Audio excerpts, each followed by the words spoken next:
तकदीर का मारा मारा हूँ मैं, शाम देखो मुझे बेसहारा हूँ मैं। तकदीर का मारा मारा हूँ, शाम देखो मुझे बेसहारा हूँ मैं। बस राधे राधे कहते इंतजार में, ओ सावरे तू नहीं साथ मेरे, तू नहीं साथ मेरे, ओ सावरे तू नहीं साथ मेरे, तू नहीं साथ मेरे।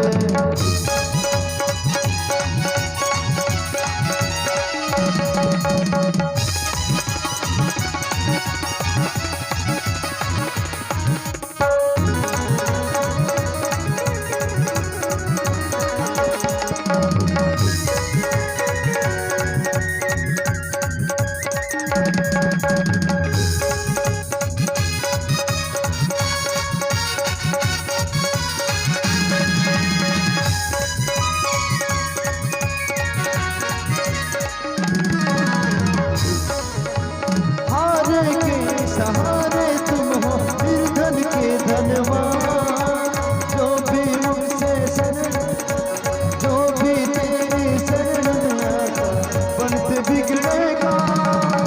हारे का सहारा तुम हो निर्धन के धनवान, जो भी तेरी शरण आता बनते बिगड़ेगा। तुम दानी तो हम है भिखारी, तुम ठाकुर तो हम है पुजारी, तुम दानी तो हम है भिखारी, तुम ठाकुर तो हम है पुजारी। बस राधे राधे कहते इंतजार में, ओ सावरे, ओ सावरे जो तू नहीं साथ मेरे, जो तू नहीं साथ मेरे। तकदीर का मारा मारा हूँ, देखो मुझे बेसहारा हूँ। तकदीर का मारा मारा हूँ, देखो मुझे बेसहारा हूँ।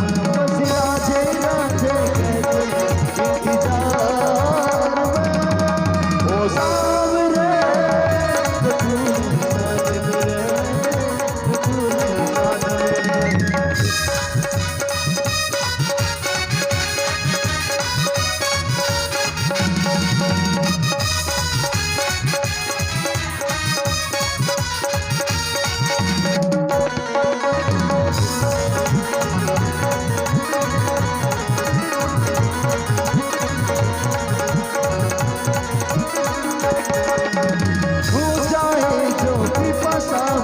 मुझ पर तेरे यार, तेरी कृपा से मेरे सावरे चलता घर परिवार।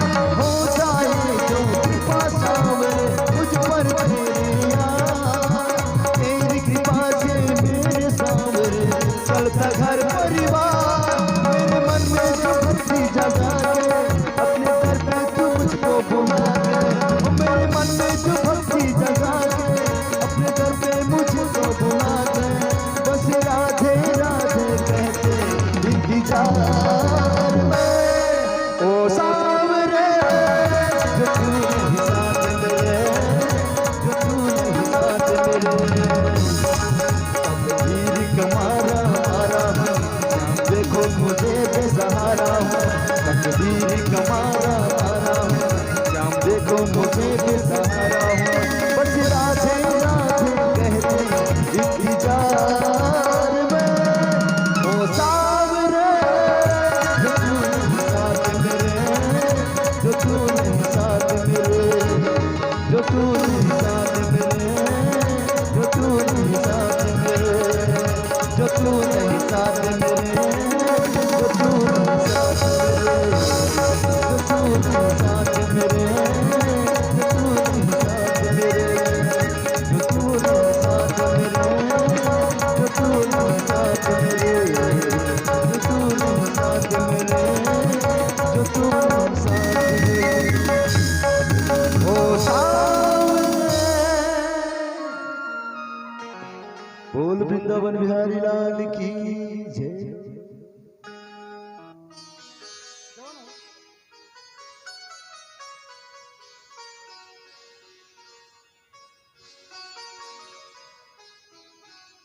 बोलिए वृंदावन बिहारी लाल की, यज्ञ नारायण भगवान की। श्री कुमारेश्वर महादेव महिला स्व सहायता समूह आरंग के द्वारा 1100 रुपया, महिला समूह आरंग के द्वारा 1100 रुपए भगवान को सेवा समर्पित की है। भगवान से प्रार्थना है कि इनके समूह को निरंतर प्रगति बनाए रखे और धन धान्य सुख शांति और समृद्धि प्रदान करे। श्रीमती कलियाबाई नाग डुमहा से उनके द्वारा 501 रुपया का सहयोग भगवान की सेवा में समर्पित की है। भगवान उन्हें सुख शांति और समृद्धि प्रदान करे।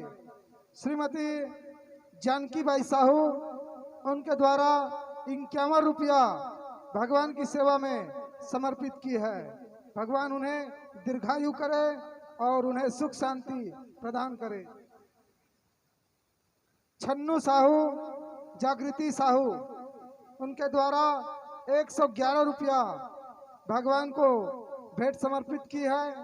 भगवान उन्हें सुख शांति और समृद्धि प्रदान करे।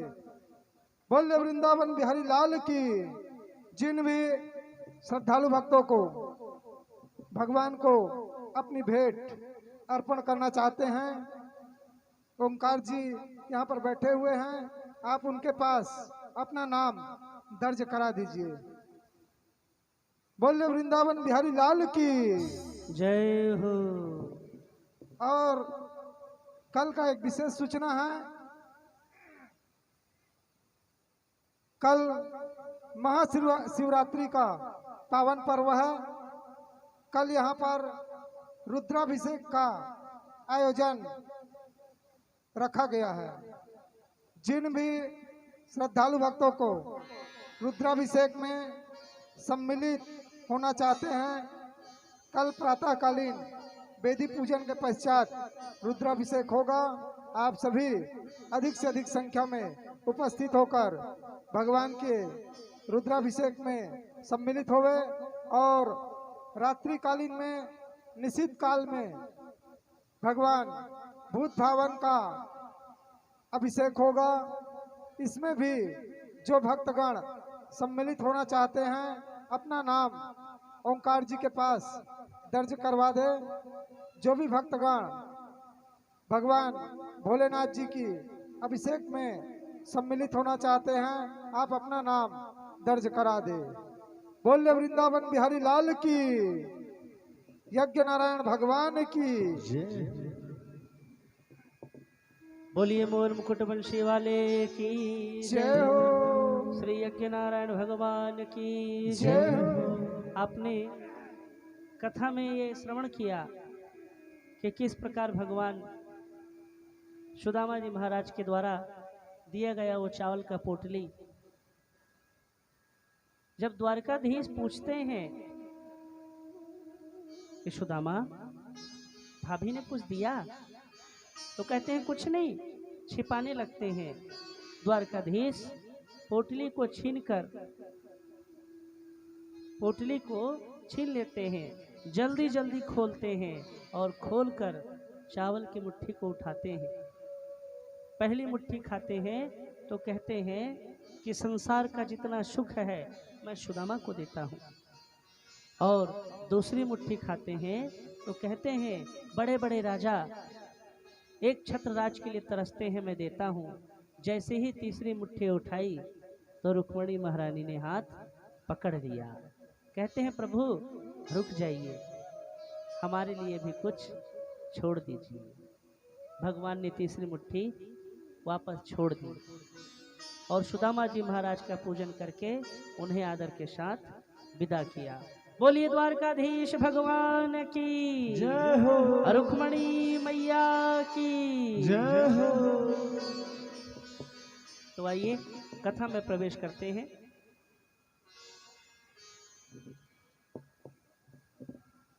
सुखदेव जी महाराज राजा परीक्षित को जब भागवत की कथा सुना रहे थे तो उन्होंने कहा, राजन,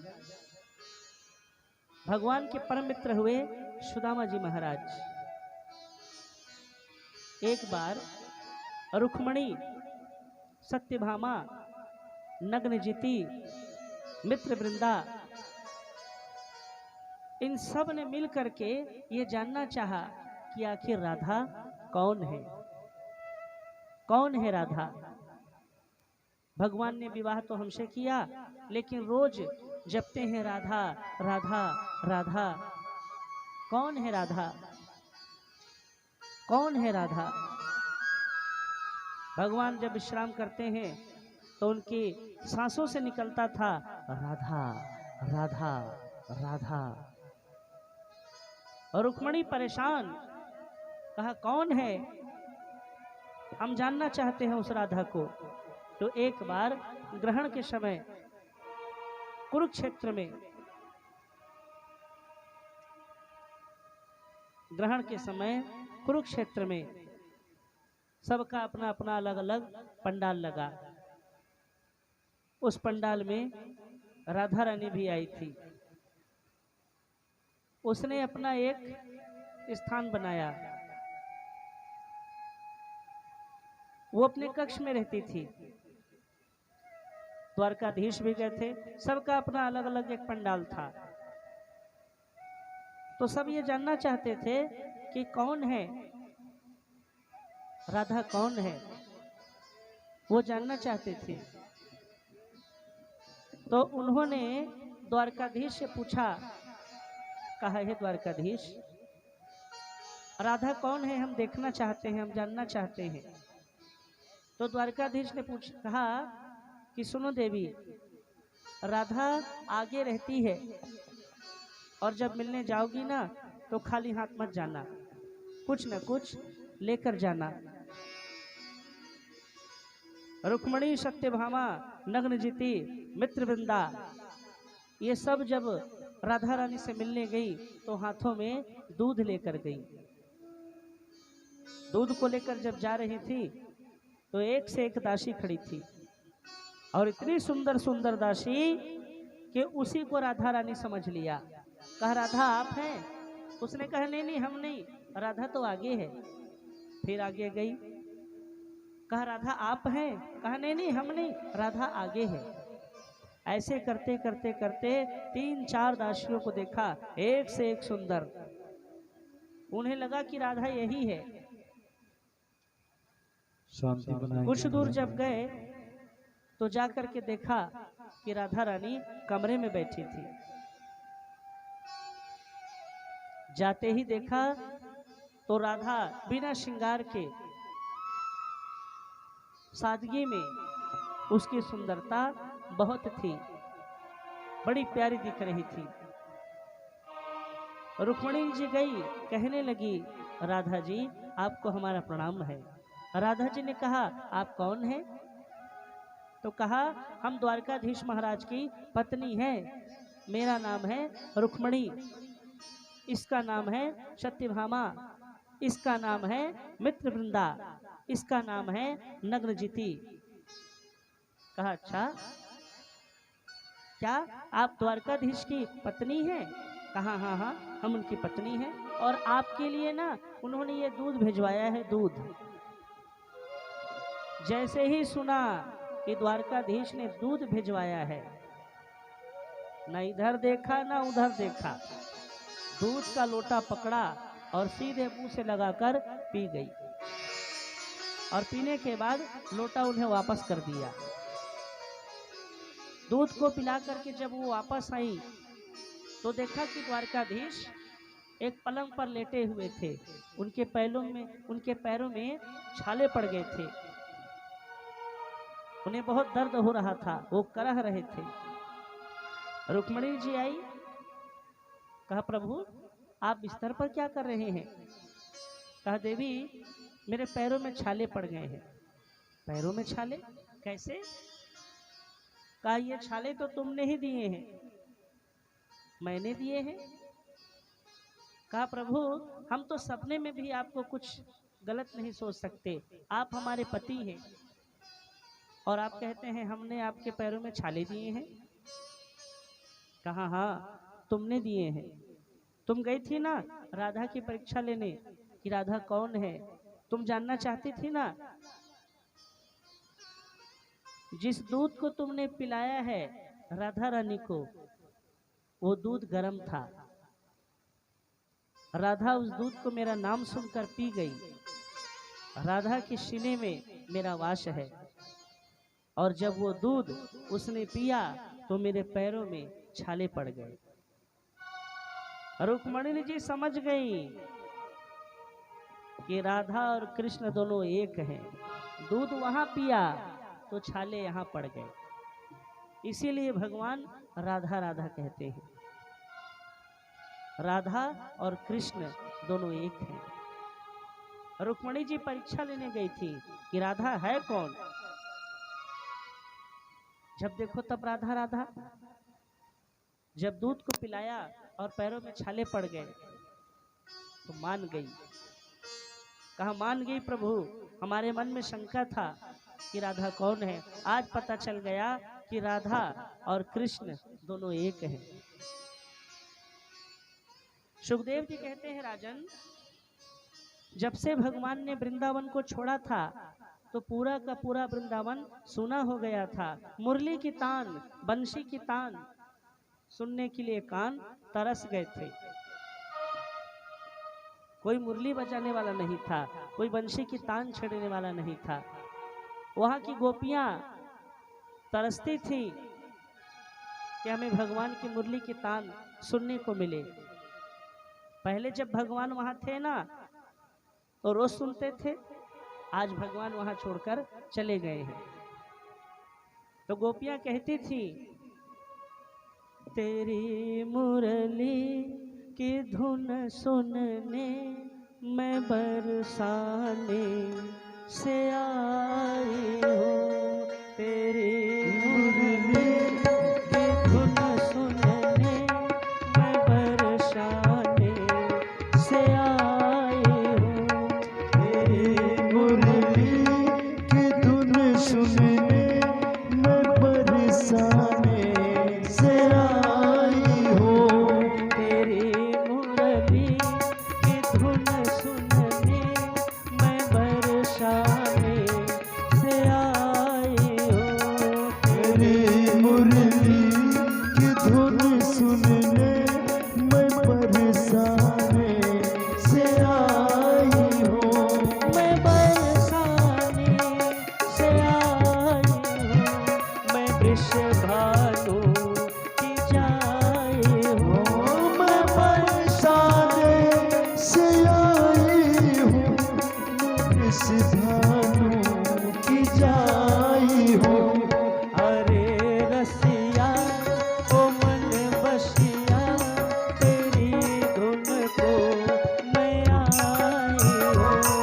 अरे रसिया ओ मन बसिया, मैं इतनी दूर से आई हूँ।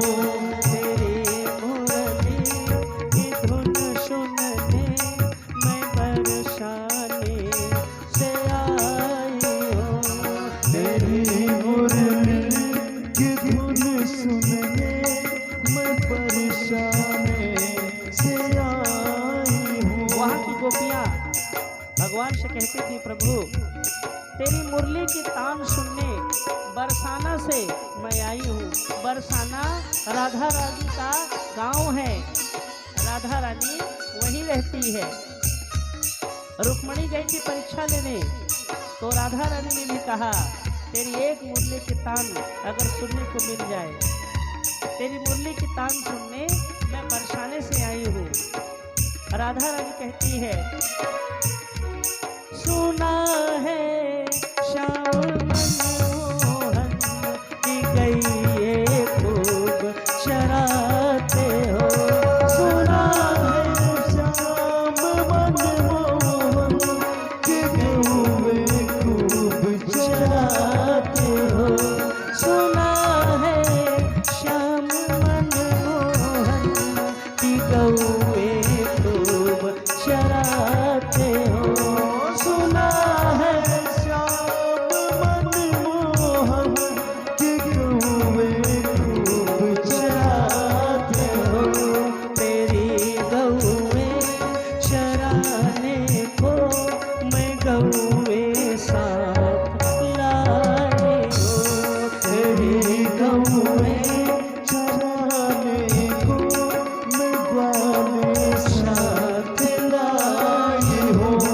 तेरी मुरली की धुन सुनने मैं बरसाने से आई हूँ। तेरी मुरली की धुन सुनने मैं बरसाने से आई हो।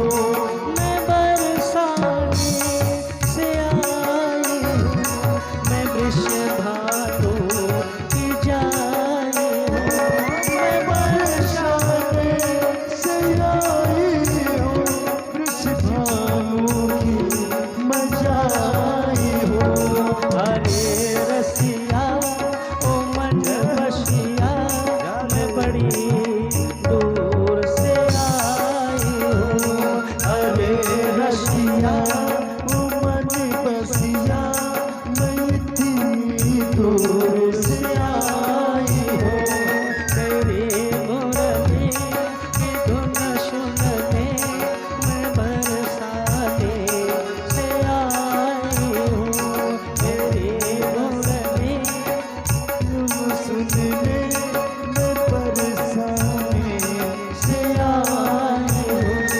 मैं बरसाने से आई हूँ।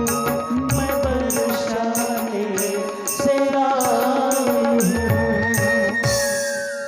बोलिए वृंदावन बिहारी लाल की जय।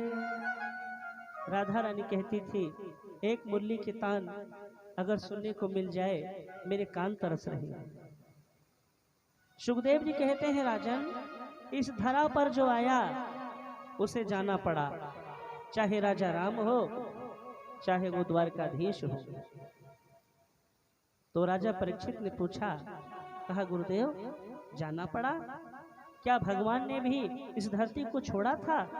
कहने लगे, हाँ सुनो राजन, ये मृत्यु लोक है, यहाँ जो आता है उसे जाना पड़ता है, चाहे वो राजा हो चाहे रंक हो।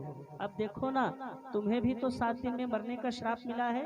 तक्षक नाग तुम्हें ठीक 7वें दिन आएगा और डस लेगा।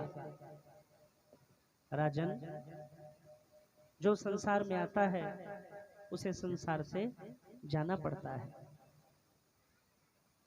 भगवान भी इस धरा को छोड़कर चले गए थे। सुखदेव जी महाराज कहने लगे कि एक बार द्वारकाधीश भगवान अपने पुत्रों को बुलाकर कहने लगे कि सुनो बेटा, जीवन में अगर तुम मेरी निंदा करोगे तो मैं सह लूंगा, मेरा अपमान किया तो मैं सह लूंगा। नानू जी थोड़ा इसको हल्का सा कम कर दें। कहा अगर तुम मेरा अपमान करोगे तो मैं सह लूंगा, लेकिन अगर मेरे भक्त का अपमान किया तो मुझसे बर्दाश्त नहीं होगा। देखो बेटा, तुम रूपवान हो, तुम धनवान हो, तुम बलवान हो, और जीवन में ज्यादा रूप, ज्यादा बल और ज्यादा धन ये विनाश का कारण बनता है। कभी भी मेरे भक्तों का अपमान भूल से मत करना, अन्यथा मैं तुम्हें चाह करके भी बचा नहीं सकता। दुनिया जानती है कि तुम द्वारकाधीश के पुत्र हो, तुम्हारे पास धन है, तुम्हारे पास बल है, तुम्हारे पास ज्ञान है, तुम्हारे पास रूप है। तो कन्हैया के जो पुत्र थे ना, प्रदुम्ब और शाम्ब, इन दोनों ने बहुत हल्के में ले लिया। कहिए क्या पिताजी, आज बेकी बेकी बातें कर रहे हैं आप? कहते हैं कि कभी मेरे संतों का अपमान नहीं करना, मेरा करोगे तो चलेगा। हम समझे नहीं। तब भगवान ने कहा समय आने पर सब समझ में आ जाएगा। बेटा इतना ही याद रखना कि कभी भी मेरे भक्तों का अपमान मत करना, मेरे संतों की कभी परीक्षा मत लेना, मैं चाह के भी तुम्हें बचा नहीं सकता। सुखदेव जी कहते हैं, राजन प्रदुम्ब और शाम्ब ये दोनों चले गए परीक्षा लेने एक संत की। कहा आज परीक्षा लेके देखते हैं। हमारे पिताजी कहते हैं कि संतों का अपमान नहीं करना, संतों का अपमान नहीं करना। आखिर कितना दम है, संत क्या कर लेते हैं, थोड़ा हम भी तो देखें। बस विनाश की घड़ी शुरू हो गई। प्रद्युम्न और शांब ये दोनों चले गए एक ऋषि के पास। कहने लगे जाकर, शांब के कपड़े में पेट में कपड़ा भर दिया, गर्भवती का रूप बना लिया। और प्रद्युम्न जी जाकर कहने लगे महाराज से, कहा महाराज प्रणाम है, खुश रहो, कैसे आना हुआ। कहने लगे कि मेरी अभी अभी शादी हुई है और ये मेरी पत्नी है। शांब को पत्नी बना दिया, परीक्षा लेने गए थे, पेट में कपड़ा लगा लिया और गर्भवती का रूप धारण कर लिया। कहा मेरी अभी अभी शादी हुई है और ये मेरी पत्नी है, गर्भवती है, तो थोड़ा आप बता देते कि लड़का होगा कि लड़की। महाराज ने कुछ नहीं कहा। फिर पूछा, कहा आप बता देते लड़का होगा कि लड़की। फिर कुछ नहीं कहा। फिर पूछा, कहा महाराज आप कुछ बताते नहीं। मैंने आपसे पूछा कि इसके गर्भ में लड़का है कि लड़की। महाराज ने 2 बार तो कुछ नहीं कहा। तीसरी बार जब पूछा तो देखो भगवान भी मौका देते हैं, लेकिन जब आदमी नहीं मानता तो भगवान फिर पूरा साफ कर देते हैं, जा। 2 बार तो कुछ नहीं कहा। फिर पूछा तो कहने लगे महाराज जानना चाहते हो कि इसके गर्भ में लड़का है या लड़की, तो सुनो, इसके गर्भ में ना लड़का है ना लड़की। इसके गर्भ से ना लड़का होगा ना लड़की होगी। इसके गर्भ से मूसल होगा, मूसल, जो तुम्हारे विनाश का कारण होगा। हाथों में जल लिया। कहने लगे, अरे कृष्ण के पुत्र, हमारी परीक्षा लेने आए हो, जानना चाहते हो कि हम सच बोलते हैं या झूठ। जाओ, हम तुम्हें श्राप देते हैं कि यही मूसल तुम्हारे कुल के विनाश का कारण बनेगा। इतना कहकर शांब के ऊपर उस जल को छींट दिया।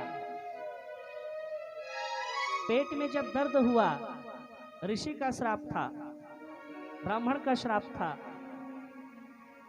सीधे जाकर लग गया। जब शांब के पेट में दर्द हुआ, दौड़े दौड़े गए, जा करके अक्रूर जी महाराज से कहा। कहने लगे बाबा आज हमसे बहुत बड़ी गलती हो गई, हमने बहुत बड़ा अपराध किया है। बाबा ने कहा कौन सा अपराध? बोले हमने एक संत की परीक्षा ले ली और आज ही पिताजी ने कहा था कि जीवन में बेटा सब काम करना, लेकिन मेरे संत की परीक्षा कभी मत लेना। अगर कहीं उसने श्राप दिया, मैं द्वारकाधीश होकर के भी तुम्हें नहीं बचा सकता, मेरे हाथ में नहीं है कुछ। बाबा हमने परीक्षा ले ली, एक संत के पास गए, मैंने शाम के पेट में कपड़ा भर दिया और पूछा लड़का होगा कि लड़की। एक बार पूछा तो कुछ नहीं कहा, फिर पूछा कुछ नहीं कहा, तीसरी बार जब पूछा तो नाराज हो गए और उस ब्राह्मण ने हाथों में जल लेकर कह दिया, ना लड़का होगा ना लड़की, मूसल होगा मूसल, और तुम्हारे विनाश का कारण होगा। इतना कहकर जल को छींट दिया है और जब से जल छींटा है तब से पेट में दर्द हो रहा है। क्या करें? अक्रूर जी कहने लगे तुमने जीवन में बहुत बड़ी गलती की है, तुम्हारे कारण यदुवंशियों का विनाश हो जाएगा। बेटा तुमने द्वारकाधीश की बात को नहीं मानी, अपने पिताजी की बात को नहीं मानी, न जाने क्या होगा। कहा कुछ तो रास्ता बताइए। बोले सुनो एक काम करो, पेट को फाड़ के मूसल को निकाला। कहने लगे इसको पीस दो और पीस करके समुद्र में फेंक दो। मूसल को पेट से निकाल कर पीसा, पीस करके फेंक दिया। उस मूसल का छोटा सा टुकड़ा बच गया जिसे एक मछली ने निगल लिया। ब्राह्मण का श्राप था, जितने यदुवंशी थे सबकी मति मारी गई, एक दूसरे को लोग मारने के लिए दौड़ रहे थे। सुखदेव जी कहते हैं राजन, भगवान अपनी लीला को समाप्त कर रहे थे। वो जानते थे कि मेरे धरती को छोड़ने के बाद इनका क्या होगा। 99 लाख यदुवंशियों को अपनी आंख के सामने उन्होंने मरते देखा। जिस मूसल को पीसा था, समुद्र में फेंका था, उसका कुछ भाग समुद्र के बाहर गिरा, जो एरा नामक घास के रूप में परिवर्तित हो गया, और ऐसा भयानक घास कि उसके सामने भाला भी फेल है। यदुवंशी उखाड़ उखाड़ कर एक दूसरे को फेंक फेंक के मारते थे, यहाँ तक कि द्वारकाधीश को मारने के लिए दौड़ने लगे। द्वारकाधीश भाग गए। बलराम जी ने कहा, लाला ये कौन सी लीला है, एक दूसरे को सब मार रहे हैं और तुम देख रहे हो। कहा, भैया अब जाने का समय आ गया है, लीला को मैं समाप्त कर रहा हूं, मेरे जाने के बाद इनका क्या होगा, इसलिए मैं इन्हें पहले मार रहा हूं।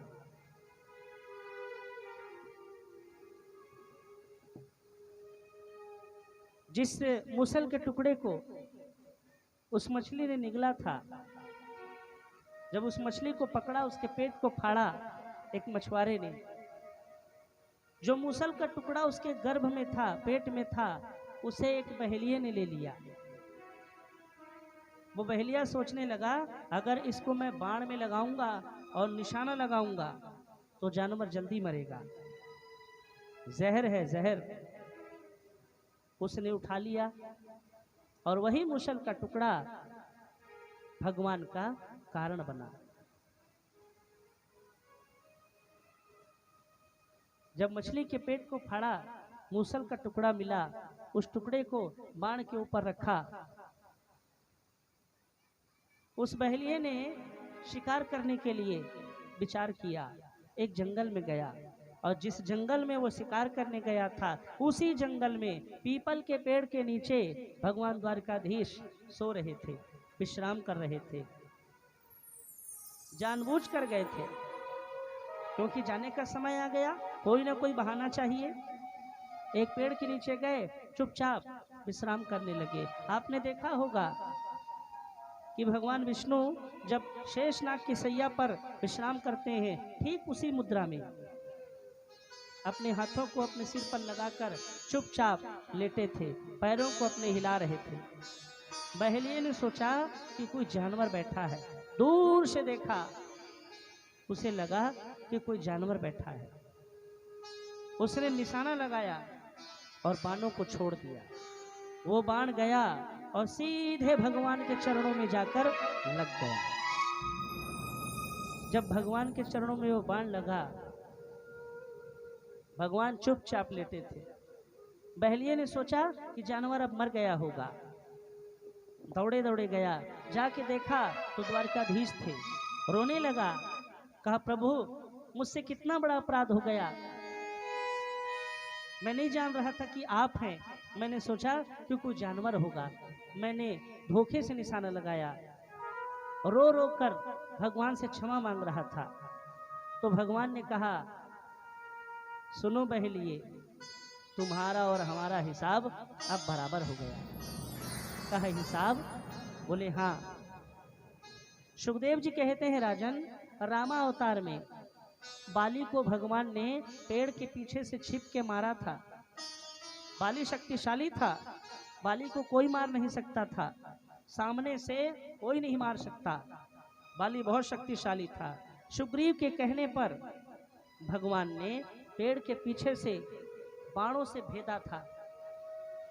जब बाली को भगवान ने बाणों से मारा था तो बाली ने कहा था, प्रभु मारना था तो छाती पे मारते, सामने आकर मारते, ये क्या पीछे से वार किया, बदला लेके रहूंगा।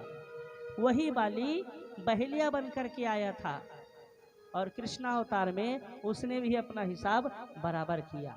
भगवान ने कहा, सुनो बहेलिये, हमने तुम्हें रामावतार में छिप के मारा था, सो तुम्हारा और हमारा हिसाब अब बराबर हो गया। वही बाली बहेलिया बन करके आया था और भगवान को बाणों से मारा और अपना बदला लिया। जैसे ही भगवान के चरणों में बाण लगा, अर्जुन को पता चला। अर्जुन जी महाराज रथ पर बैठकर दौड़ते हुए आ गए। कहा, प्रभु किसने मारा, आपके पैरों में बाण किसने मारा, कौन है दुष्ट, बताइए। मैं अपने बाणों से उसके शरीर को भीष्म पितामह के जैसे छेद डालूंगा। कौन है वो? सुखदेव जी कहते हैं, राजन, अर्जुन को घमंड था अपने धनुष और बाण पर, तो भगवान जाते जाते उसके घमंड को चूर करना चाहते थे। उन्होंने कहा, सुनो अर्जुन, थोड़ी देर के बाद मेरी द्वारकापुरी समुद्र में समा जाएगी, तुम जल्दी जाओ और मेरी रानियों को महल से निकाल कर मेरे पास ले आओ। अर्जुन रथ में बैठे और तुरंत महल पहुंच गए। एक रूप से भगवान वहां सो रहे थे, तो दूसरे रूप से भगवान योद्धा का भेष बना लिया। अर्जुन जब रानियों को लेकर आ रहे थे तो रास्ते में रोक करके भगवान ने योद्धा का रूप बनाया और अर्जुन से युद्ध किया। रानियों को अर्जुन से छुड़ा कर ले आए। अर्जुन पहचान नहीं पाए कि ये द्वारकाधीश है। एक रूप से भगवान सो रहे थे पेड़ के नीचे और दूसरे रूप से भगवान युद्ध करने गए। जब रानियों को उन्होंने उससे छीन लिया, अर्जुन खाली हाथ हो गए। अर्जुन आए तो भगवान ने पूछा, क्यों अर्जुन, मेरी रानियां नहीं आई? अर्जुन उदास थे। कहा, प्रभु क्या बताऊं, जीवन में पहली बार मैंने हार मानी है। कहा, पहली बार? कैसे?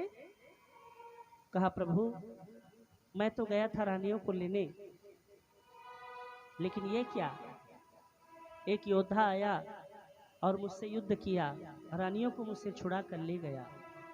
मैं बहुत शर्मिंदा हूं प्रभु। तब भगवान ने कहा, सुनो अर्जुन, वो योद्धा कोई और नहीं था, वो योद्धा मैं था। और मेरी रानियों को कोई और नहीं ले गया, मेरी रानियां ये में ही खड़ी हैं मेरे पास। तुम्हें घमंड था अपने धनुष पर, अपने रथ पर, अपने बाणों पर, तुम गरजते थे बार बार। सुनो अर्जुन, महाभारत के युद्ध में जब तुम्हारा रथ कौरव और पांडव के बीच में चलता था, शत्रुओं के ऊपर बाणों की वर्षा होती थी, तुम्हारा रथ बिजली के जैसे दौड़ता था, तो याद रखो वो तुम्हारी शक्ति नहीं थी, वो मेरी शक्ति थी। जब तक मैं तुम्हारे पास था तब तक तुम्हारी शक्ति थी। तुम्हारे बाणों में, तुम्हारे धनुष में कोई दम नहीं। अर्जुन समझ गए कि भगवान ने मेरे घमंड को चूर किया, रोने लगे। सुखदेव जी कहते हैं, राजन, इस धरा पर जो आता है उसे जाना पड़ता है। बलराम जी आए, कहा, लाला ये क्या, तुम्हारे पैरों में बाण लगा? तब भगवान ने कहा, भैया जाने का समय आ गया है। जैसे ही सुना जाने का समय आ गया, तो बलराम जी ने कहा, लाला जब तुम चले जाओगे तो मैं क्या करूंगा? शेषनाग का रूप धारण किया और सीधे क्षीर सागर में जाकर समा गए। उद्धव ने पूछा, कहा, प्रभु आप जा रहे हैं? कहा, हाँ उद्धव, हमारे जाने का समय आ गया। तो कहने लगे, प्रभु जब आप यहाँ छोड़कर चले जाएंगे तो धर्म की रक्षा कौन करेगा? पूजा पाठ सब बंद हो जाएंगे, राक्षस बढ़ जाएंगे, धर्म की रक्षा कौन करेगा? तब भगवान ने कहा, सुनो उद्धव, अगर मुझसे मिलना होगा ना तो भागवत में चले आना। अगर मुझसे मिलना होगा तो भागवत में आना। भगवान सूक्ष्म रूप से भागवत में प्रवेश कर गए। तभी से भागवत भगवान को कोई किताब नहीं मानते। भागवत भगवान का वांगमय स्वरूप है। जहाँ जहाँ भागवत होता है वहाँ वहाँ भगवान विराजमान होते हैं। अगर भगवान से मिलना हो ना तो भागवत में चले आना। देखो, जहाँ भागवत की कथा होती है वहाँ भगवान विराजते हैं। आपको और हमको पता नहीं चलता कि भगवान कहाँ है। हमारे बीच ही बैठेंगे, हमसे बात करेंगे। हमारी ये आंखें कलयुगी भक्त है, पहचान नहीं सकते। जहाँ जहाँ कथा होती है वहाँ वहाँ भगवान विराजते हैं। भगवान ने कहा, उद्धव अगर मुझसे मिलना होगा तो भागवत में आना। भागवत भगवान के रूप में भगवान आज भी विद्यमान है। बोलिए भागवत भगवान की जय। सुखदेव जी महाराज कहने लगे कि राजन, आज तो 7वां दिन है, तुम्हें तो तक्षक न आएगा डसने के लिए, तुम्हारी तो मृत्यु होने वाली है ना। इस बात को सुनकर राजा परीक्षित कहने लगे, कहा गुरुदेव किसकी मृत्यु? मेरी? कौन मारेगा मुझे? तक्षक मारेगा? अरे मुझे तक्षक क्या काटेगा। मृत्यु का भय राजा परीक्षित के मन से समाप्त हो गया था। इस शब्द को सुनकर सुखदेव जी महाराज प्रसन्न हो गए। कहा बस यही मैं तुम्हें समझाना चाहता था, मैं तुम्हें यही बताना चाहता था कि मृत्यु इस शरीर की होगी, तुम्हारे अंदर जो जीव बैठा है ना वो अमर है। राजन, तुमने जो कर्म किया उसका दंड ये शरीर पाएगा, तुम चिंता मत करो। अरे तुम मेरे शिष्य हो, तुम्हें भगवान के चरणों में स्थान मिलेगा, तुम घबराओ मत। जैसे कहा, राजा परीक्षित की आंखों से आंसू की धार बहने लगी। कहा गुरुदेव, आपकी बातों को सुनकर मुझे अपने आप में बड़ा हर्ष हो रहा है। अरे आपके जैसा जिसका गुरु होगा वो क्या भटकेगा। देखो, अगर गुरु समर्थवान है तो शिष्य को वो तार देता है। गुरु के अंदर सामर्थ्यता होनी चाहिए। अगर वो समर्थवान है, ज्ञानवान है, तपस्वी है, तो अपने चेला को इस भावसागर से वो तार देता है। अगर गुरु भी राधे राधे है और चेला भी राधे राधे है, तब दोनों राधे राधे हैं।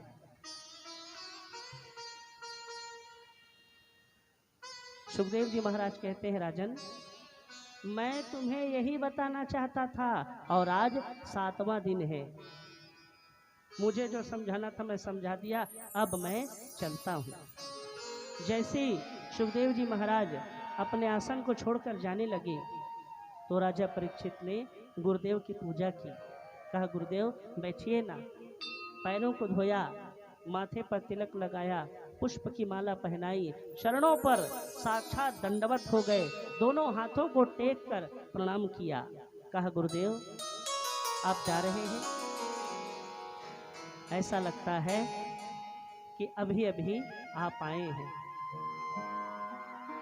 तो सुखदेव जी महाराज कहने लगे, सुनो राजन, आना और जाना इस सृष्टि का ये नियम है, मिलना और बिछड़ना इस सृष्टि का नियम है।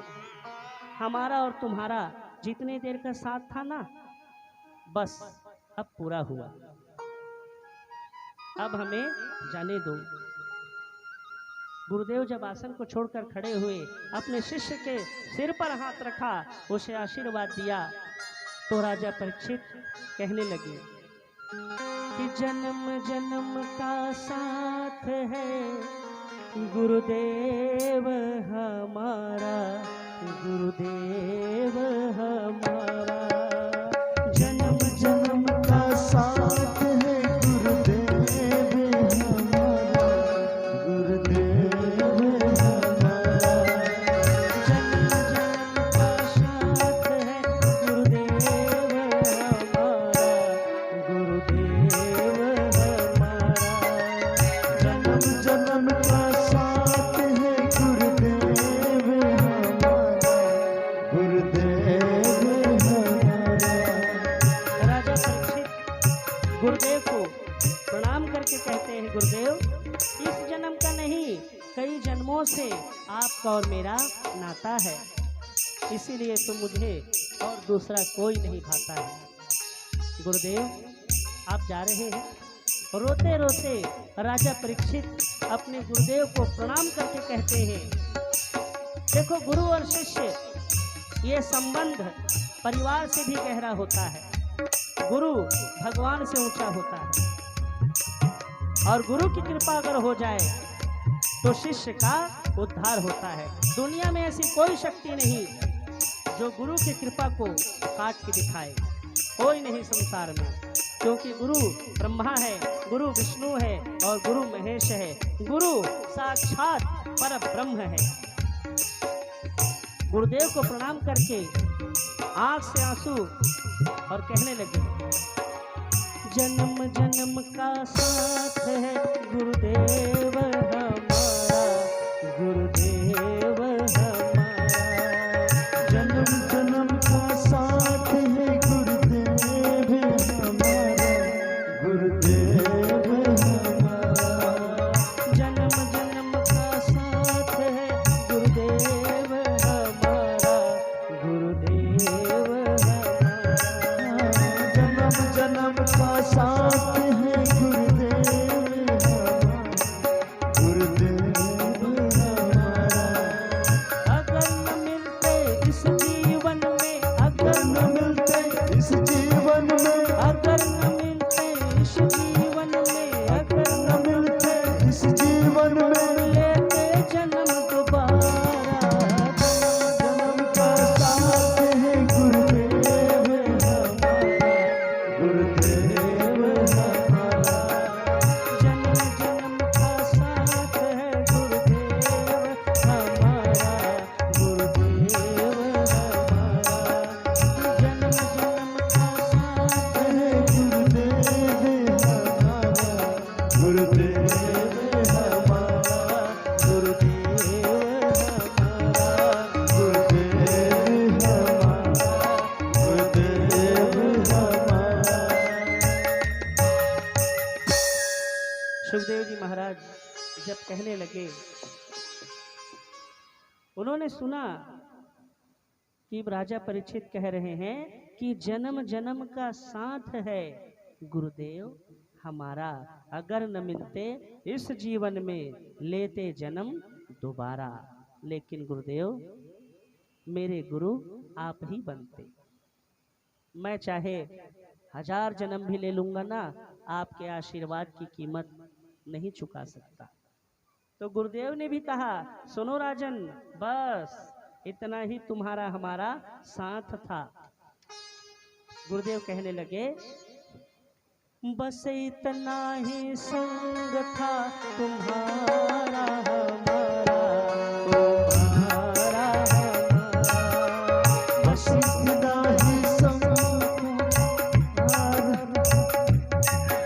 तुम्हारा हमारा, बस इतना ही संग था तुम्हारा हमारा, तुम्हारा हमारा, बस इतना ही गुरुदेव हमारा, गुरुदेव हमारा, बस इतना ही संग था तुम्हारा हमारा, तुम्हारा हमारा, बस इतना ही संग था तुम्हारा हमारा, तुम्हारा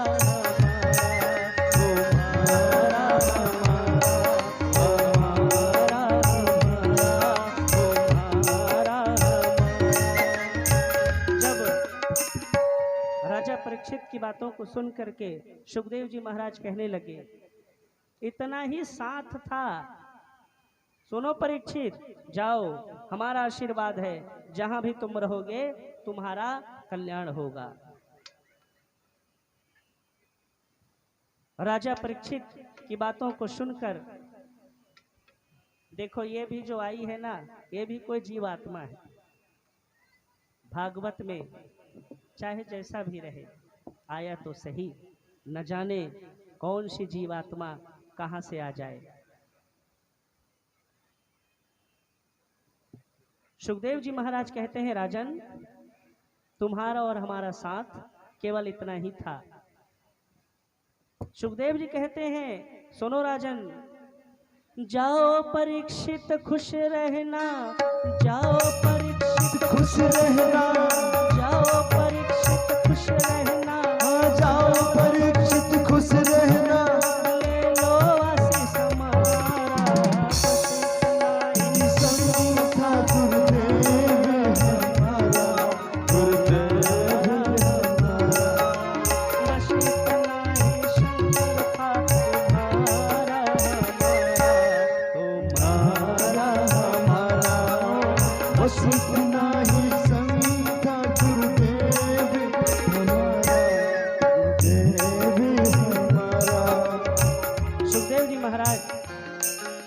राजा परीक्षित के सिर पर हाथ रख के कहने लगे, सुनो राजन, तुम जहाँ भी रहोगे आनंद में रहोगे, हम तुम्हें आशीर्वाद देते हैं। दोनों हाथों को उठाकर राजा परीक्षित के सिर पर रखा, कहने लगे, जाओ परीक्षित खुश रहना, जाओ परीक्षित खुश रहना, जाओ परीक्षित खुश रहना, जाओ परीक्षित खुश रहना, ले लो आशीष हमारा, बस इतना ही संग था तुम्हारा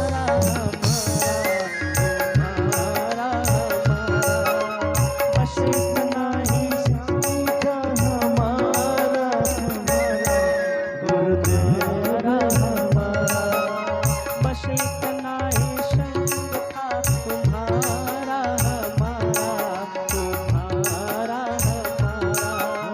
बस इतना ही संग था हमारा तुम्हारा हमारा, तुम्हारा तुम्हारा हमारा, तुम्हारा तुम्हारा हमारा। बोलिए यज्ञ नारायण भगवान की जय। जय हो। सुखदेव जी महाराज जब आशीर्वाद देकर जाने लगे तो समय पर देखो, काल की गति नहीं रुकती, काल अपने समय पर आया। श्राप दिया था श्रृंगी ऋषि ने, जिसने भी मेरे पिता के गले में मरा हुआ सर्प डाला है, मैं श्राप देता हूं कि आज से ठीक 7वें दिन उसकी मृत्यु हो जाए, यही तक्षक नाग उसे डसेगा। ब्राह्मण का श्राप कभी फेल नहीं होता। देखो, श्राप देने का अधिकार और आशीर्वाद देने का अधिकार किसे है, ये समझने वाली बात है। जो आदमी दिन भर किसी को भी श्रापते रहता है, आपने देखा होगा छोटी छोटी बातों पर लोग कहते हैं, जाओ हम तुम्हें कहते हैं तुम्हारा नाश हो जाएगा। हमारी मातृभाषा में कहते हैं, जा मैं तोला कहत हूँ तो नाश हो जाही, कीड़ा पर के मरबे, जा रोग हो जाही, जा। देखो, कुछ शब्द ऐसे हैं जो व्यासपीठ से नहीं कह सकते, मर्यादा होती है व्यासपीठ की। जा तोर सत्यानाश हो जही, तोला खाए बनी मिले, तय भूखन मरबे, तय भीख मांगबे।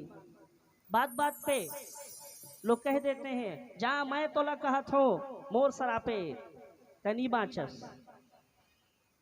तो याद रखिएगा, जो आदमी बात बात पर लोगों को श्रापते रहते हैं, उसका श्राप नहीं लगता। क्यों? क्योंकि उसका पुण्य तो खत्म हो गया। वातल भूतल और मतवाले ये नहीं बोले, वचन संभाले। वातल जो ज्यादा बोलते हैं, दिन भर पटर पटर पटर पटर डमरू के जैसे, वातल यानी ज्यादा बोलने वाला। भूतल जिसको भूत पकड़ा हो, वो क्या बोलेगा कुछ पता नहीं है। वातल भूतल और मतवाले, मतवाले यानी जिसने शराब का सेवन किया है, उसको तो होश नहीं है। तो ये तीनों कब क्या बोल देंगे कोई ठिकाना नहीं। वातल भूतल और मतवाले ये नहीं बोले, वचन संभाले। ये कब क्या बोलेंगे कोई ठिकाना नहीं। तो जो आदमी दिन भर श्रापते रहता है ना, तोर दैसे हो ही, तोर दैसे हो ही, तोर दैसे हो ही, उसका श्राप नहीं लगता। और जो आदमी कभी किसी को कुछ नहीं कहता, जिसने पुण्य किया है, आपको मैं सीधे सीधे समझाता हूं, अगर आपने धर्म कर्म किया है, आप पुण्यशाली हैं, आपने सत्संग किया है, और आपके मुख से अगर निकल गया कि जाओ तुम्हारा सत्यानाश होगा, वो परेशान होगा। और अगर आपने आशीर्वाद दिया, देखो जब आप पूजा करके उठते हैं ना, चाहे 1 मिनट की पूजा हो, कई लोग खाली अगरबत्ती दिखाते हैं, उतना ही सही। आपने अगर खाली अगरबत्ती भी दिखाया ना, चाहे जैसे भी भगवान का नाम लिया, पूजा करने के बाद किसी को भी कुछ गलत शब्द मत कहना। हाँ, क्योंकि पूजन करने के बाद, हवन करने के बाद, यज्ञ करने के बाद जब आप पूजन कर लेते हैं तो आपके शरीर पर आभा मंडल होता है और आपके मुख से जो वचन निकलता है वो सत्य हो जाता है। आपने जो पूजा किया उसका प्रभाव आपकी जिह्वा पर होता है, आपके जीभ पर, और आप फट से किसी को कह देते हैं जा, मर जाएगा, वो बचेगा नहीं, क्योंकि आपने जो पूजा किया है उसका प्रभाव आपके ऊपर बना रहता है।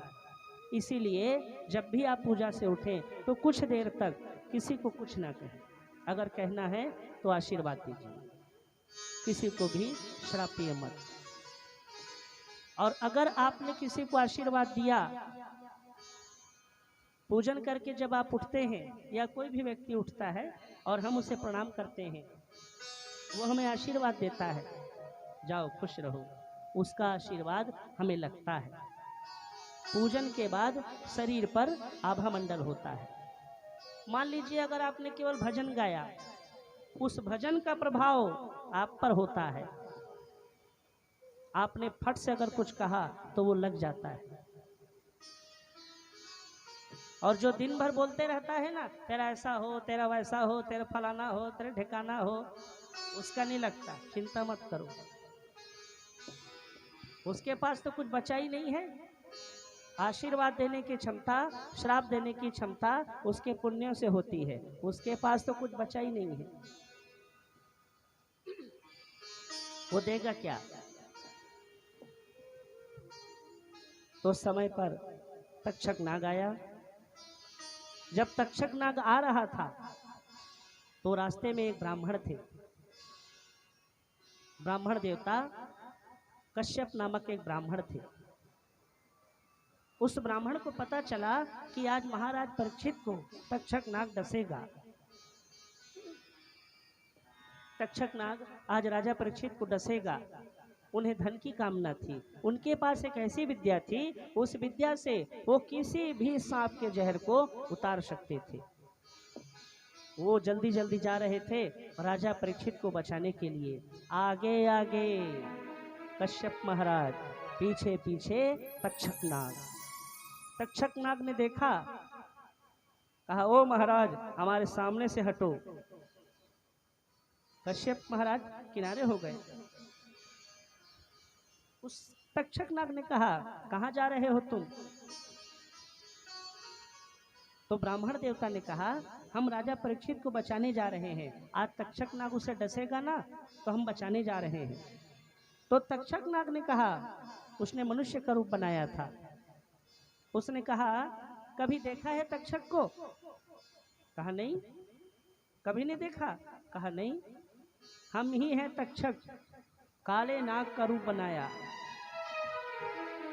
कहा मैं हूं तक्षक और मैं जा रहा हूं राजा परीक्षित को डसने, मेरे रास्ते से तुम हट जाओ। राजा परीक्षित की मृत्यु नजदीक आ गई थी। ब्राह्मण को ने जब सुना कि तक्षक नाग कहता है कि रास्ते से हट जाओ, कोई डर नहीं लगा, बड़े आराम से खड़े थे। तो तक्षक नाग ने कहा क्या तुम्हें डर नहीं लगता, तेरे सामने काल खड़ा है, तुझे डर नहीं लगता, तुझे काट लूंगा। कहा हमें आपसे डर, अरे हमारे पास तो ऐसी विद्या है, हम चाहें तो आपके जहर को तुरंत उतार दे। कहा अच्छा, इतना घमंड अपनी विद्या पर। ब्राह्मण देवता ने कहा घमंड नहीं, विश्वास, मुझे इतना विश्वास है कि मैं अपनी विद्या से आपके जहर को उतार सकता हूं।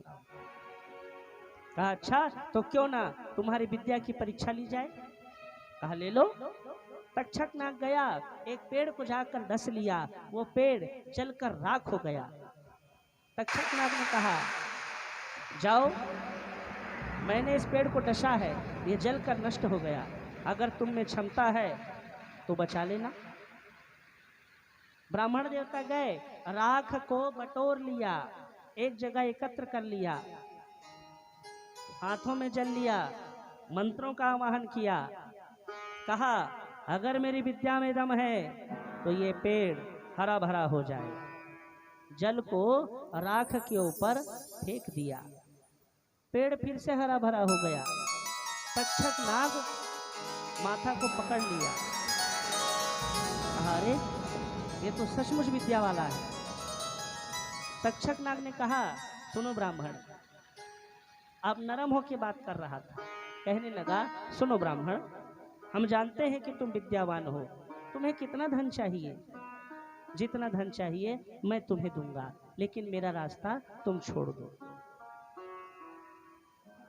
ब्राह्मण देवता ने जब गणित की ध्यान लगा के देखा तो पता चला कि तक्षक के काटने से ही उसकी मृत्यु होगी। राजा परीक्षित तो पहले ही जा चुके थे, केवल उनका शरीर बचा था। सीधे बैठे थे, शरीर को छोड़कर तो कब के चले गए थे, खाली शरीर बैठा था बस। जब ब्राह्मण ने ध्यान लगा के देखा तो पता चला उसकी आयु समाप्त हो गई है और इसी के काटने से वो मरेगा। कहने लगे हे तक्षक, मैं विधि के विधान को नहीं पलट सकता। राजा परीक्षित की मृत्यु तुम्हारे काटने से होगी, जाओ। रास्ते को छोड़ दिया, कहा मैं विधि के विधान को नहीं पलट सकता, तुम्हारे द्वारा उसकी मृत्यु होगी। रास्ते से हट गए। तक्षक ने जब धन दिया, कहा नहीं नहीं, हमें ऐसा धन नहीं चाहिए। तक्षक नाग गया, जा करके देखा तो राजा परीक्षित के चारों तरफ इतनी सुरक्षा कि चींटी भी वहां नहीं जा सकती, इतनी कड़ी सुरक्षा। तक्षक नाग एक फल की टोकरी में जाकर घुस गया। जैसे ही वो फल की टोकरी राजा परीक्षित के सामने पड़ी, उस फल से वो निकलकर विकराल रूप धारण कर लिया और राजा परीक्षित को उसने डस लिया। राजा परीक्षित का शरीर जलने लगा। जहर के कारण ब्राह्मण का श्राप था, ब्राह्मण का श्राप भी पूरा हो गया। राजा परीक्षित को मोक्ष भी मिल गया। जो शरीर बचा था उस शरीर को तक्षक ने डसा, जहर के कारण शरीर जलने लगा। जब ये बात राजा जन्मेजय को पता चला तो महाराज जन्मेजय क्रोध में आ गए। उन्होंने कहा मेरे पिता को तक्षक नाग ने डसा है, मैं छोड़ूंगा नहीं। उसने सर्प यज्ञ किया, एक कुंड बनाया, बड़े बड़े ब्राह्मणों को बुलाया और सर्प यज्ञ किया। जितने भी सर्प थे वो सब आकाश से उड़ उड़ के उस कुंड में आकर जल रहे थे, लेकिन तक्षक नाग नहीं आ रहा था। ब्राह्मण देवता ने देखा, कहा तक्षक नहीं आ रहा। राजा जन्मेजय ने कहा महाराज तक्षक को बुलाइए, मेरे पिता को उसने काटा है, छोड़ूंगा नहीं, बुलाओ तक्षक को। जब ब्राह्मण ने मंत्रों के द्वारा आवाहन किया, आवाहयामि तक्षक जहां भी हो आओ। तक्षक डर के मारे थर थर कांपने लगा। महाराज इंद्र के आसन में जाकर छिप गया, कहने लगा हे प्रभु मुझे बचाइए, ब्राह्मण देवता यज्ञ कर रहे हैं, मुझे यज्ञ में जलाकर मार डालेंगे, मुझे बचाइए। इंद्र के आसन में जाकर छिप गया। ब्राह्मण ने जब ध्यान लगाया तो पता चला इंद्र के आसन पे जाकर बैठा है।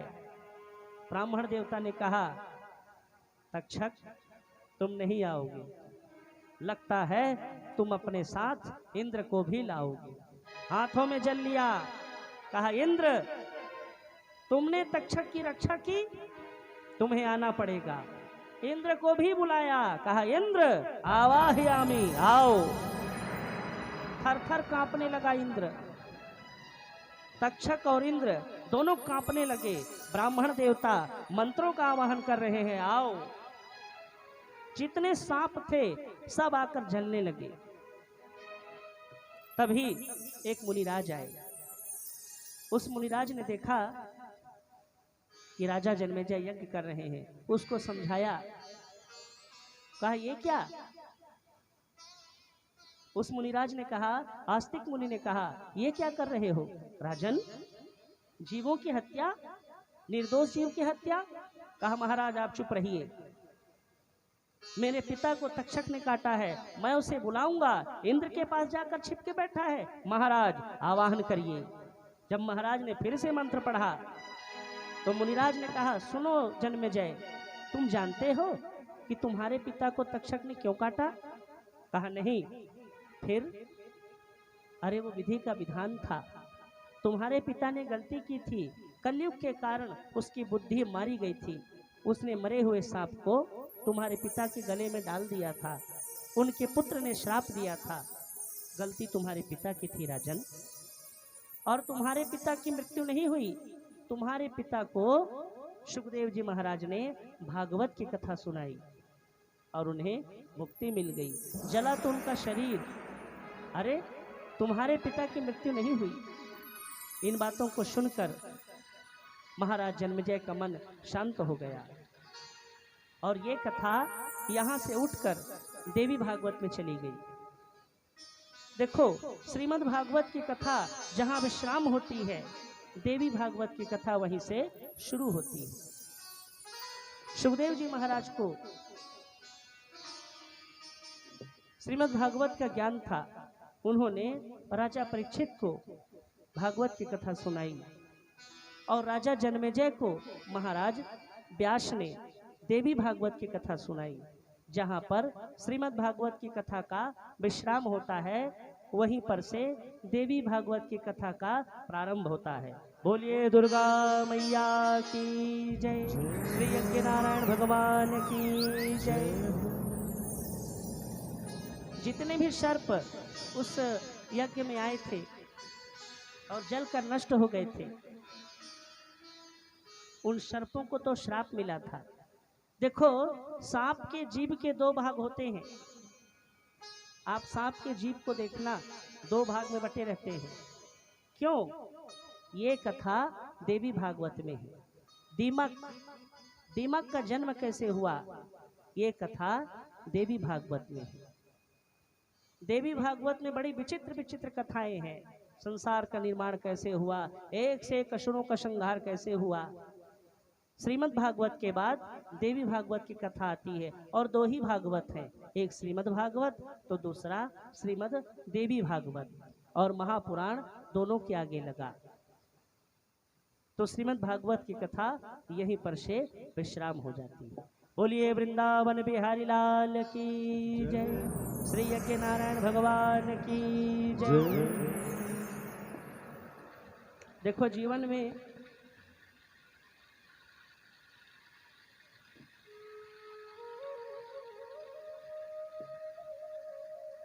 जीवन में मिलना और बिछड़ना ये लगा रहता है।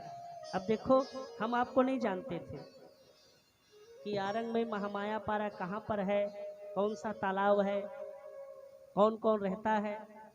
जब शुरू आए तो अनजान थे, लेकिन अभी जब पहचान हो गई तो बहुत सारे लोगों को हम पहचान गए, कौन कहाँ कहाँ के हैं। मित्रता हो गई, जान पहचान हो गई। नहीं तो शुरू आए थे तो अनजान थे। आप हमसे बात करने में डरते थे, हम आपसे बात करने में डरते थे।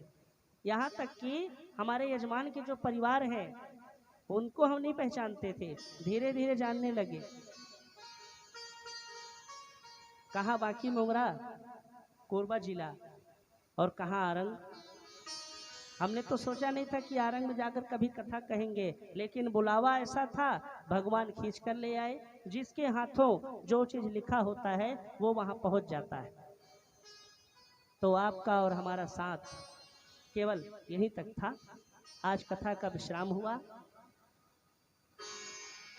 हम व्यासपीठ से ये कामना करते हैं, भागवत भगवान से ये कामना करते हैं कि हे भागवत भगवान, जिन्होंने इस यज्ञ में किसी भी प्रकार का सहयोग दिया उनका भला करना, और जिन्होंने नहीं दिया उनका भी भला करना। हे भागवत भगवान, जिन्होंने हमें जल पिलाया, जिन्होंने भंडारे में सहयोग किया, जिन्होंने फूल लाया, जिन्होंने तुलसी लाई, किसी भी प्रकार की आपकी सेवा में उन्होंने अपना समय तन मन धन दिया, तो हे भागवत भगवान उनकी झोली को खुशियों से भर देना। अगर जाने अनजाने में उनसे कोई अपराध हो गया हो तो हे भागवत भगवान उन्हें क्षमा करना, उनका कल्याण करना, उनका उद्धार करना। बोलिए भागवत भगवान की। और अगर भागवत कथा को सुनाने में हमसे किसी भी प्रकार की कोई त्रुटि हो गई हो, जाने अनजाने में हमने अगर किसी को कुछ कह दिया हो, अगर ऊंचे स्वर में कड़े शब्दों में हमने किसी का दिल दुखाया हो, तो हम आपसे हाथ जोड़कर आप सभी से प्रार्थना करते हैं कि आप हमें अपना बालक जान करके, अपना पुत्र जान करके, अपना भाई जान करके हमारी गलतियों को ध्यान ना दें। अगर हमारे द्वारा, हमारे ब्राह्मणों के द्वारा, हमारे कलाकारों के द्वारा, या हमारे जो साउंड ऑपरेटर हैं नानूदास जी, हमारे भंडारी सुरेंद्र जी, अगर इनसे किसी भी प्रकार की कोई गलती हो गई हो, हमसे कथा सुनाने में कहीं त्रुटि हो गई हो, हमने कहीं ज़्यादा बोल दिया हो, तो हम आप सबसे क्षमा चाहते हैं। आप अपने आशीर्वाद की वर्षा हम पर बनाए रखिएगा। बोलिए वृंदावन बिहारी लाल की, श्री अज्ञ नारायण भगवान की जय हो। देखो, अगर व्यक्ति को पता चल जाए कि वो मरने के बाद बहुत सारा सामान ले जा सकता है, तो ईमानदारी से कहता हूं अपना बुखार भी किसी को नहीं देगा।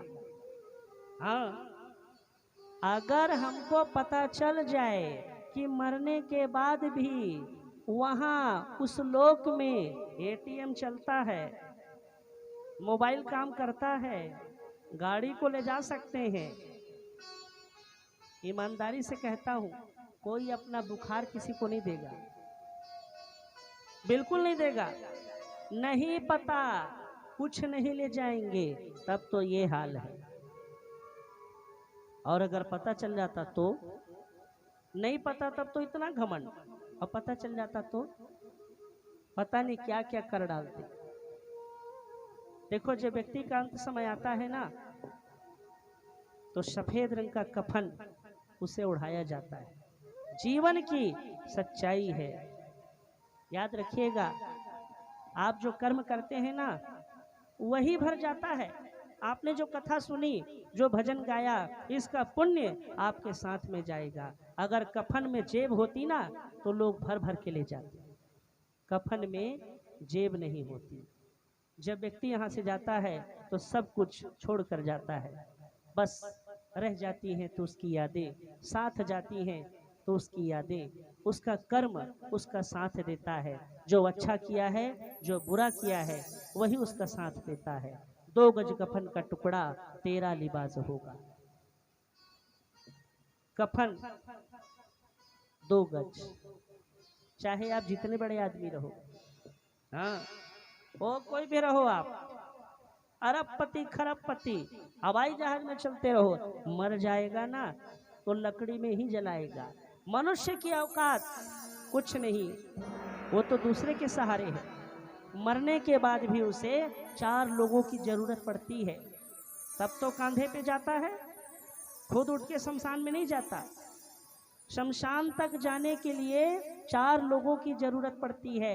मनुष्य की औकात कुछ भी नहीं, वो शमशान घाट का मुर्दा है। जीते जी मैं ऐसा कर दूंगा, हम फलाने, हम ढिकाने, हम जमीन में नहीं चलते, हम हवाई जहाज में चलते हैं। हम मरने के बाद, मरने के बाद तो राधे राधे है। 4 लोगों की जरूरत पड़ती है उसको, तो कफन में जेब नहीं होती। मैंने कहा था, दिया गया दान, पढ़ी हुई विद्या और किया गया कर्म, ये 3 चीजें मनुष्य का हमेशा साथ देती है। जीवन में आप हमेशा 2 बातों को याद रखिएगा, भजन और भोजन। ये 2 चीज मिलता रहे। प्रभु, भोजन मिलता रहे टाइम पर, तेरा भजन होता रहे टाइम पर, बाकी कुछ नहीं चाहिए। जीवन में 2 चीज ही सार है, भजन और भोजन। तो जब जाएगा यहाँ से, कुछ भी न शांत होगा, 2 गज कफन का टुकड़ा तेरा लिबास होगा। बोलिए वृंदावन बिहारी लाल की, श्री अज्ञ नारायण भगवान की। राधे राधे।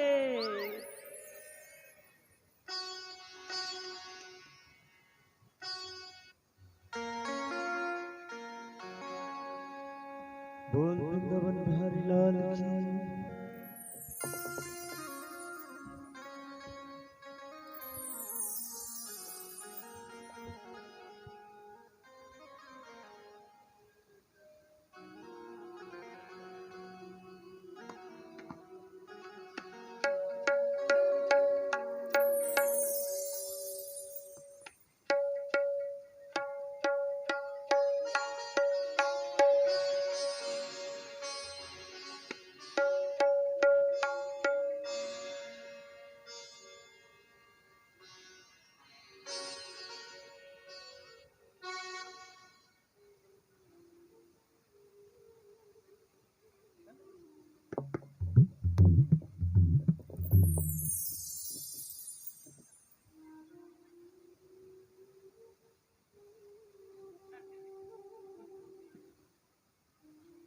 जय श्री राधे, जय श्री राधे।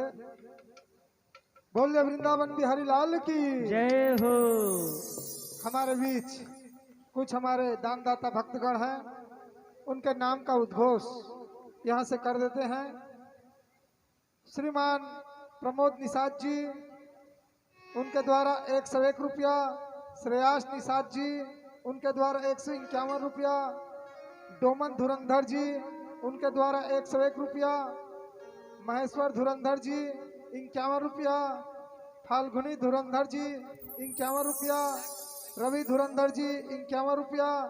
निखिल गेंद्रे जी, उत्तम गेंद्रे जी, रश्मि गेंद्रे जी, उनके द्वारा 201 रुपये का भगवान की सेवा में सहयोग प्रदान किया गया है।